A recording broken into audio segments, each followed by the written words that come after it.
Kembali lagi di kandang gembel karena isinya memang wedus gembel semua. Ya, sobat ngarit, kembali lagi ya bersama saya di kandang gembel ya. Kali ini kita tidak membahas tentang kandang tentang ternak, tetapi lebih ke persiapan ya. Karena banyak sekali sobat ngarit yang bertanya juga bahwasanya sobat ngarit menyatakan masih pemula, apa yang harus saya lakukan, persiapan apa untuk beternak dan sebagainya. Ya, memang dalam berternak memang perlu persiapan yang matang ya. Jadi tidak hanya sekedar langsung memulai ya, untuk apalagi untuk skala besar. Yang skala kecil seperti saya saja butuh persiapan yang lama, butuh waktu yang lama dan ada naik turunnya. Oke, pada kesempatan kali ini saya akan membahas tentang bang pakan ya, bang pakan yang berupa tanaman rumput. Tapi sebelum kita lanjutkan, silahkan klik tombol subscribe untuk berlangganan video-video dari kandang gembel. Aktifkan juga lonceng notifikasinya agar selalu mendapatkan update terbaru dari channel kami.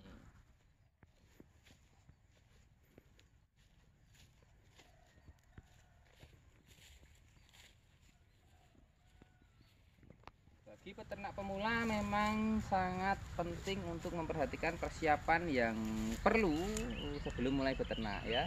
Memang sebelum beternak kita perlu mempersiapkan beberapa hal, terutama yang pertama adalah ilmu ya.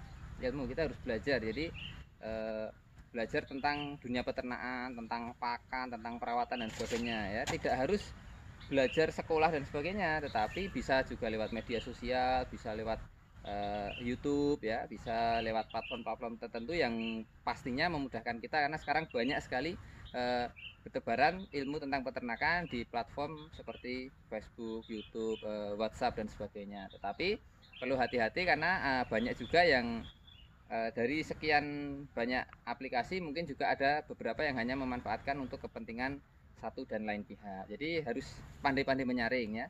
Tetapi itu sudah langkah awal yang bagus untuk belajar dari mereka-mereka para senior. Terus setelah belajar tentang bagaimana ilmu peternakan, pastinya hal pertama yang akan kita siapkan adalah menentukan pakan ya. Dalam beternak, pakan mempengaruhi 70-80% biaya operasional dalam beternak ya. Jadi kalau kita tidak mempunyai sumber pakan yang jelas, kita pasti akan kocar-kacir dalam beternak.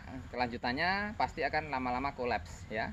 Jadi tidak jarang kita sering mendengar di daerah pedesaan atau daerah-daerah tertentu istilah kambing makan kambing atau sapi makan sapi, atau dalam bahasa globalnya ternak makan ternak, karena memang harus jual satu ternak untuk memberi pakan yang lain. 10 kita jual satu, sisa 9 hasil penjualan digunakan untuk membeli pakan untuk memberi makan yang 9 ini. Nanti dijual lagi tinggal 8 ya, lama-lama sisa tinggal 6 kita jual, ternyata keuntungannya tipis seperti itu. Jadi persiapan bank pakan adalah yang paling utama sebelum melanjutkan ke tahap selanjutnya ya. Jadi setelah ilmu kita harus benar-benar mempersiapkan bank pakan. Nah, bank pakan ini tidak harus lahan seperti kebetulan kita punya lahan dan memang sewa lahan ya, tapi tidak harus seperti itu.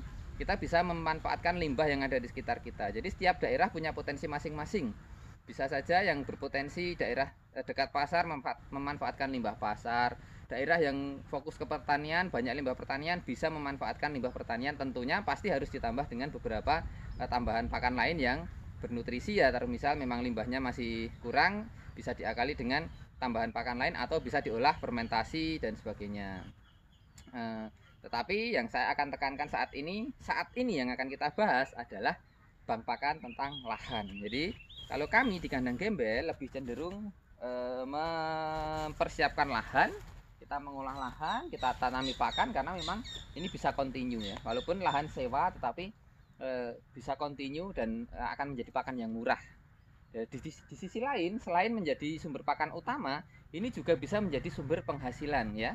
Jadi selama kita tanam banyak, kita punya lahan kita tanam, kita punya lahan kita tanam, bahkan kita sewa lahan, kita perluas. Meskipun ternak saya sebenarnya masih sedikit ya, ternak saya kurang lebih hanya sekitar populasi sekitar 40 ekor, tapi saya punya lahan yang milik sendiri sekitar 2400 meter persegi, full isinya rumput dari odot, ada gajahan, ada pakcong ya. Terus kita juga mulai menanam indigo vera, dan dalam pengembangan saat ini sedang mau menanam singkong karet dan jenis-jenis pakan yang lain akan kita kembangkan. Itu masih ada lahan yang sewaan, masih ada beberapa lahan sewaan yang saya lupa luasnya ya, kurang lebihnya setengah dari punya saya sendiri. Nah, itu bisa kita maksimalkan dari pakan saja ya. Ya terus kalau ternaknya cuma sedikit, bagaimana? Apakah pakan nanti tidak berlebih ya? Pasti Sobat Ngarit punya pertanyaan tersebut lah. Justru ketika pakan berlebih ini akan menjadi surplus bagi kita. Bisa surplus pakan, bisa surplus pemasukan ya. Ya, seperti di belakang ini ya, ada tanaman pacong ya di belakang saya ini. Ini saya setiap kali membuat silase untuk 1 minggu untuk 1 bulan itu hanya membutuhkan sekitar 4 baris dari pohon dari tanaman pacong ini. Padahal ini ke sana ke belakang ini ada sekitar 40 lebih ya, 40 lebih barisan pacong. Kita setiap kali membuat hanya membutuhkan sekitar 4 baris. Nanti karena dicampur gajah, dicampur odot yang masing-masing juga sekitar 4 baris. Padahal kita punya beratus-ratus baris dari rumput tersebut lah. Pasti akan surplus karena belum sampai habis, yang sana sudah yang tebang di awal sudah tinggi lagi. Lah, oleh karena itu kalau kita kelebihan pakan, surplus ya, kelebihan pakan, kita bisa memanfaatkannya dengan cara menjualnya. Seperti saat ini kita sedang tebang ya, sedang tebang pohon pacong, kita jual ya walaupun tidak mahal, tetapi setidaknya itu bisa menutup biaya operasional untuk pembuatan pakan silase dan bahkan bisa untuk membeli pakan tambahan. Jadi istilahnya kita tukar pakan. Kalau ini berlebih kita jual, kita belikan pakan kering atau mungkin konsentrat. Jadi kita bisa menambahkan nutrisi dan bisa kita simpan dalam jangka waktu yang lama. Kalau rumput kita biarkan nanti akan semakin tinggi, semakin tua justru akan banyak sisanya seperti itu. Selain itu ada income tambahan lain, yaitu dari penjualan bibit ya.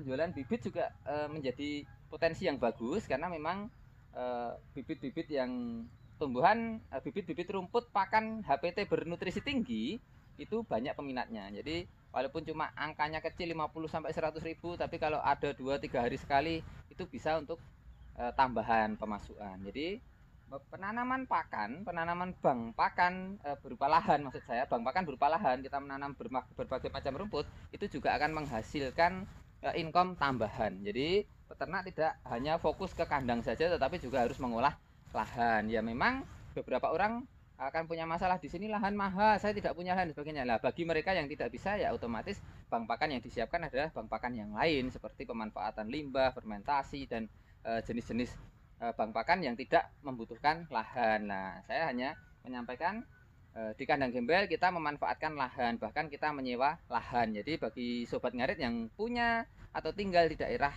yang memiliki lahan yang masih murah, itu tidak ada salahnya mencoba menanam atau menyewa lahan, atau mungkin kalau punya lahan sendiri ditanam, digunakan untuk bank pakan. Jadi satu, kebutuhan ternak tercukupi, yang kedua bahkan bisa mencukupi kantong peternaknya seperti itu.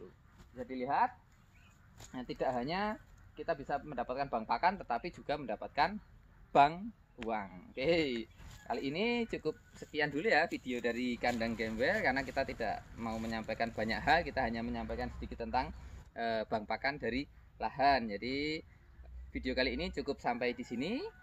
Semoga bisa menjadikan inspirasi bagi peternak-peternak atau Sobat Ngarit yang masih pemula ya. Kita masih sama-sama berbagi, kita masih sama-sama berlatih belajar. Oke, semangat terus peternak Indonesia, masih terus peternak Indonesia, dan salam ngarit dari Plat Adi.